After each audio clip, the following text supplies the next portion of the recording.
Hello and welcome. I'm Blair Blackwell, and this is the Daily Market Brief. Let's catch up on what's moving in markets today. Good morning, it's Wednesday, November 12th, and this is your London Open Brief. Two things stand out. The yen is sliding again as Tokyo signals caution on tightening, and Europe is set for a firmer start, even as tech enthusiasm cools after a sharp move in AI names in Asia. Meanwhile, the U.S. government funding saga appears to be easing, and that's shaping the dollar tone across currencies. Let's start in Japan. The yen weakened to fresh multi-month lows after Prime Minister Sanai Takaichi said Japan cannot yet declare an exit from deflation, an urged policy that supports wage-led inflation. The finance minister added he's seeing one-sided, rapid currency moves and will watch markets with a high sense of urgency. For traders, that's a reminder of two-way risks, but the bigger signal is policy patience, which has pushed euro-yen to its strongest levels since the early 1990s and kept yen crosses supported. Across equities, Asia traded mostly higher, following a mixed Wall Street, with a notable pullback in artificial intelligence stocks after SoftBank reportedly sold its entire stake in a major U.S. chipmaker.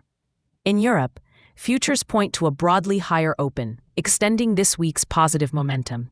The backdrop is helped by hopes the U.S. government shutdown threat is fading, which steadies risk appetite, though selective given tech's wobble. In currencies, the Australian dollar is on the back foot against the U.S. dollar for a second session, with the greenback drawing some support from progress toward reopening the U.S. government. Cross-currents are visible elsewhere. The dollar is treading carefully against the Swiss franc amid growing talk of additional Federal Reserve rate cuts later this year. In the Antipodes, the Aussie-Kiwi cross is holding near multi-year highs after cautious remarks from the Reserve Bank of Australia's Deputy Governor. And the Aussie yen remains underpinned as the Bank of Japan sticks to a gradual approach. Commodities are feeling the dollar mix. Silver has slipped after a strong run, with renewed U.S. dollar demand prompting some profit-taking. Crypto markets are softer too, with short-term technical views flagging ongoing downtrends in Bitcoin, Ether, and Ripple. In Europe's policy lane, the debate over packaging rules continues, with industry arguing that restricting recyclable PET food trays could raise waste and costs, while Brussels also advances a new defense industrial push. Political frictions are bubbling as well, but for markets, this remains background noise to the growth and rates story. Turning to the market and sector focus. Yen weakness supports Japanese exporters and keeps carry trades buoyant, while a steadier dollar tone pressures high-beta currencies like the Aussie and Kiwi. A softer silver price hints at a mild risk-off tilt in precious metals, consistent with a firmer dollar on the day. But Fed dovish chatter is limiting swings in haven pairs.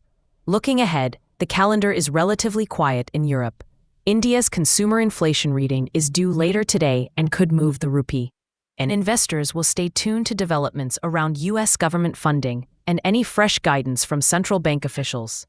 What I'll be watching today: dollar-yen for signs the uptrend persists, or if verbal pushback from Tokyo slows the pace. Euro-yen near multi-decade highs, which is a barometer of global risk appetite. The Aussie against the U.S. dollar, where the near-term bias leans lower on policy divergence. Silver against the dollar, to see if the pullback deepens. And dollar-rupee around India's inflation print for a potential upside bias. The takeaway? Risk sentiment has a mild tailwind at the open, but it's an uneven tape, with yen weakness and policy signaling in Japan doing as much to shape the day as hopes of a smoother path for U.S. funding. For now, cautious optimism with cross-currents. That's it for today's edition of the Daily Market Brief.